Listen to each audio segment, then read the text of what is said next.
The Witcher 4 trailer is finally out, and it has wreaked havoc in its path. Before we attack each other and tear ourselves to shreds like a pack of maniacs, let's just open the sack first and see what's actually in it. It might not even be worth the trouble. Hi. Okay, it's worth it. So, in this video, we are going to go over the complaints over the recent cinematic trailer, of course, how I believe CD Projekt Red is going to explain away many of the inconsistencies that have arisen from said trailer, and lastly, the problem with today's mediums of entertainment, as this pattern is unfortunately prevalent in the entire entertainment industry. But before we get into the complaints, let's talk about the game itself a bit first. While the franchise is based on a very popular book series, the games have definitely taken some creative liberties with the story, as the franchise basically begins where the books end, meaning with Geralt waking up without any recollection of what happened to him, but as the franchise continues, the games fill in the gaps. Of course, most of the story remains largely the same, but the player gets to choose a lot of the things that happen to both Geralt and the world around him. Spoilers, obviously, for those that don't want to know how Geralt's story ends in the books, but Geralt seemingly dies after trying to protect some non-humans, and Yennefer seems to also meet the same fate as she tries to help him after he got attacked by a mob. And that's basically where the games essentially kick off, with Geralt waking up at Kaer Morhen after being rescued by his fellow Witchers. So because of that reason, some fans could not separate the books from the games themselves, and thus they would make the choices in the game based on what book Geralt would do, while others went with the opposite, just for fun, or because they wanted to play the game from their own point of view instead of book Geralt's point of view. But while both would play the game differently, the game remained essentially the same to its core because the lore was taken from the books themselves. However, there has always been this divide between the fans that would choose what book Geralt would do, and those who just made their own choices in the game. The most prominent example of that is the divide between those that choose to romance Yennefer, which is something that book Geralt would canonically do, versus the people who chose to romance Triss instead. Having said that, I would consider myself an old Witcher fan, and an even bigger fan of the games themselves. I have done multiple playthroughs with both book Geralt choices, so basically what book Geralt would do, and choices that I would prefer for Geralt's story instead. Also, yes, before someone asks, I have indeed played both Witcher 1 and 2 when they came out, and also yes, some of the changes present in the current trailer made no sense to me either, as said changes seem to contradict both the books as well as the game's own lore, so that's kind of weird. However, there were also complaints that felt nonsensical to me as well.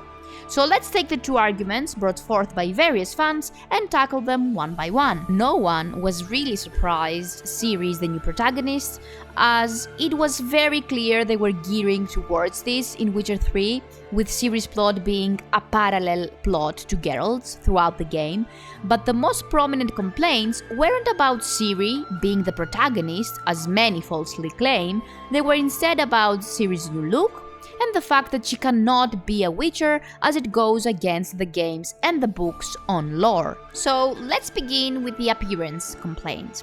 So as far as Ciri's looks are concerned, I personally do not see what the big fuss is all about. Yeah, she doesn't look exactly like she did in Witcher 3, but I think there are many reasons as to why this is the case. First of all, this is a cinematic trailer, and even Geralt looked very different in the cinematic trailers of all three games than he did in the actual games themselves. Secondly, CD Projekt Red is using a different engine, so there will definitely be changes to the design, something that again was present throughout the franchise, with Geralt's looks being altered every time they upgraded their engine as well. And finally, I think Ciri is potentially just older in the trailer and will be in the game as well, which is why she looks more mature and why I think they went with a different voice actress as well. Oh, look, it's a picture I took of you the first time I ever came here. Ah! Look at you, so young and happy. Where do the years go? Because even if Joe Wyatt did an incredible job with Ciri in the third game, her voice is quite jovial and young sounding, while Kiara Berkeley sounds more mature. Overall, the changes don't seem that crazy to me personally, though I will concede that she does look kind of puffy in a sense. But who knows, maybe Joachim von Graz offers lip injections over at the Novigrad Hospital in Witcher 4, who knows? But seriously, this is the only thing about her appearance that I found weird. So I quite honestly don't get the immediate hate for Ciri's appearance, as this is definitely not a new thing for a character to look different in a cinematic trailer than what they do in the actual game itself. And this is definitely not as bad of a character design as the protagonist from Naughty Dog's Intergalactic is, for example. So as far as the looks are concerned, I would definitely advise caution given today's political climate, but let's just wait and see how Ciri actually turns out looking like in the actual game itself for this one.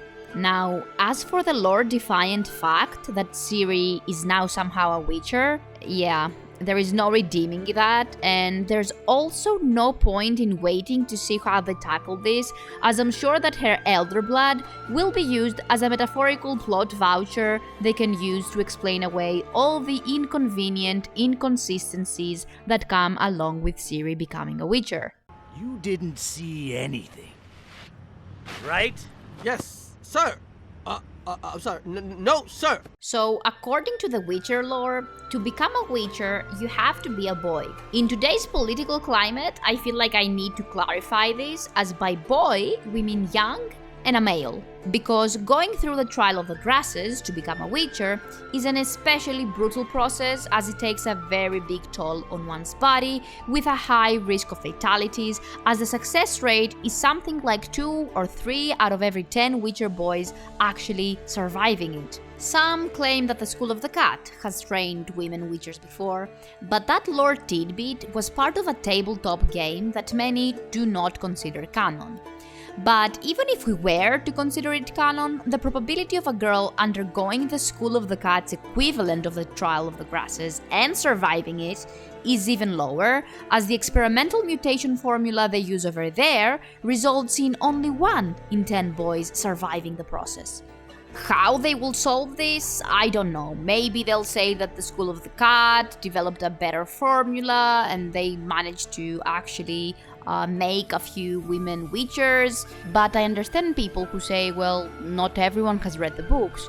And that's a valid argument because, indeed, not everyone who has played the games has actually sat down and read the books, and vice versa. What is more, not everyone who has played Witcher 3 has even played Witcher 1 or 2, that is not a guarantee. So even if we are to only consider Witcher 3 as our source of lore, did everyone forget when we had to perform the Trial of the Grasses on Uma? Did no one listen to everyone saying how unpredictable and dangerous the ritual was? How every single Witcher present in the ritual was extremely against the idea because of how awful the process is? Even so, did no one see how absolutely miserable poor Uma, who was really Avalach, was? But again, I think this is why they will go with Ciri's elder blood being a deus ex machina of sorts that magically fixes every lore inconvenience or inconsistency that they cannot explain away in another way. As for the no woman can become a Witcher plotline, I think it will just become a dangler, to be honest. For those that do not bother much with literature, a deus ex machina is basically a plot device that many literary works use, and what it is basically an unexpected power or event saving a seemingly hopeless situation, especially as a contrived plot device in a play or a novel. In this case, Ciri's elder blood that will magically and conveniently help her survive the Trial of the Grasses. As for the Dangler, it's basically a plotline that is ignored and left to dangle, thus the name, and it is especially common when the creative team behind the original work is replaced, and the new team kind of forgets about it. So in this case, the whole women cannot become Witchers plotline will be left to dangle, in my opinion. But many say, but Ciri can become a Witcher in one of the endings in Witcher 3. But that is simply not true. She isn't a Witcher in the same way that Geralt is, for example, because she didn't undergo the Trial of the Grasses, she doesn't have any mutations. She was trained as a Witcher and could work as one because of her powers, but she wasn't one in the true sense of the word. Which brings me to two more problems Ciri being a Witcher brings about. And those are, first of all, why would Ciri even want to undergo the Trial of the Grasses, as her elder blood and subsequent magical abilities make her even more powerful than any Witcher or even sorceress in the entire continent. But apparently she did choose to go through this for some reason, as the game director has already confirmed it in an IGN interview. And my second problem here is, why wouldn't Ciri just use her teleportation abilities to solve almost every single problem that arises in this world? I get her magic being extremely powerful and unpredictable as an excuse, but in the third installment of the game, they make it look like she's getting better at teleportation and she can use it a bit more efficiently as time goes by. So assuming this is said years later, wouldn't she, if not mastered her abilities, then at least, got better at them? In my opinion, I think they will write themselves out of this mess by saying that the Elder Blood helped her survive the Trial of the Grasses, but because of the Trial of the Grasses, her Elder Blood is not as potent anymore, like she somehow traded in some of her magical abilities for Witcher abilities instead, and the one balances the other one out somehow, which is a cheap and very predictable way of disregarding previous lore and doing whatever they want with it in this new clean slate of theirs, I guess. As I'm editing this, I came across this article saying that Ciri is apparently not OP anymore, as something totally happened in between. So I'm not sure whether they're referring to the Trial of the Grasses, or maybe they'll go with, another conjunction of the spheres kind of plot, where they'll say, oh, another conjunction of the spheres occurred, and now things work differently in this world again. So I think maybe they'll use that as an excuse, with a second conjunction of the spheres, they can literally erase all the previous lore and write whatever they want now. Before we move on to the outro of this video, and because this franchise is very near and dear to my heart, I want to point out that the overall story told in this trailer was equivalent to what we have come to expect of a Witcher cinematic trailer so far. I love the little details, like the dad looking down and feeling guilty when that villager asked who gave Ciri the coin to put an end to this monster, indicating that he was probably the one to do so in order to save his daughter, but he felt, guilty and even apologized to his daughter for it.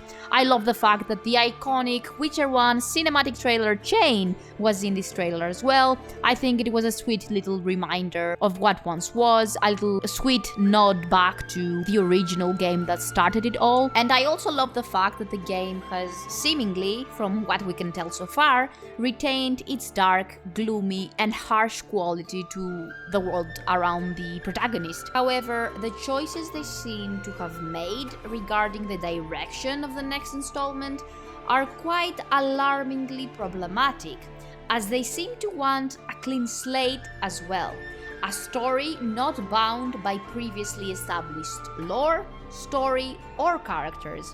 And that is very alarming to me, because I have already seen how that played out for another one of my favorite franchises.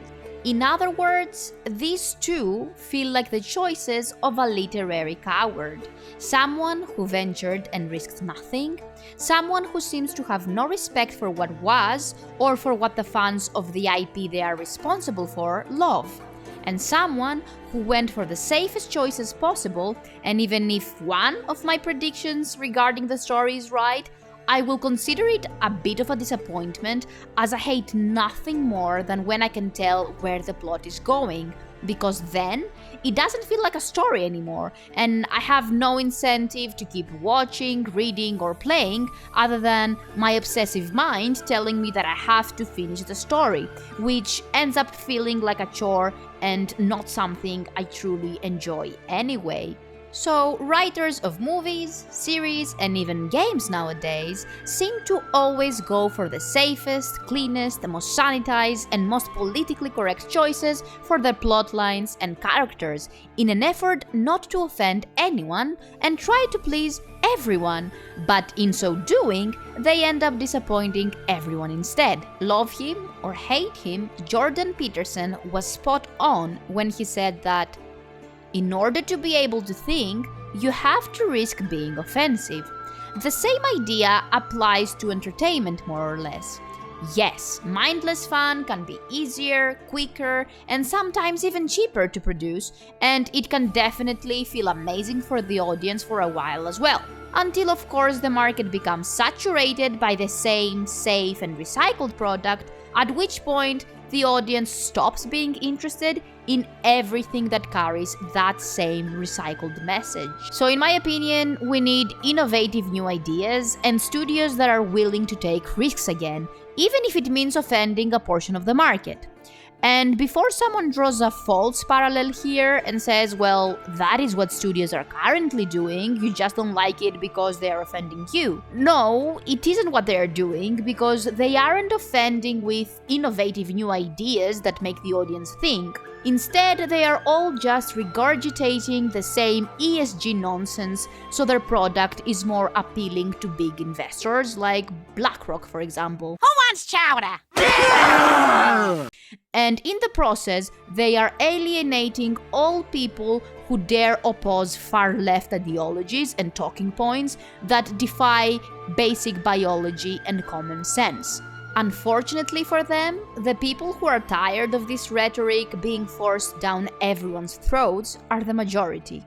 So they end up getting money because they have fulfilled ESG criteria, but their product is pandering to a minority, and then when it fails, they are wondering why that minority's money wasn't enough to keep them afloat, while in the process destroying both themselves, their reputations, and childhood-defining IPs. I really hope the next Witcher installment does not turn out to be as awful, because I really do love this franchise and I'm so very tired of watching all of my favorite IPs get absolutely decimated by people who, first of all, either know nothing about the lore, story, and characters they are working on, or worse, choose to ignore everything that was previously established because they, for some reason, think they can do better than what the original creator of the story did. And secondly, by people who disrespect, name-call, and even plainly attack their own customers, but most importantly, their own fans. People who have loved their product and who have supported them throughout the years.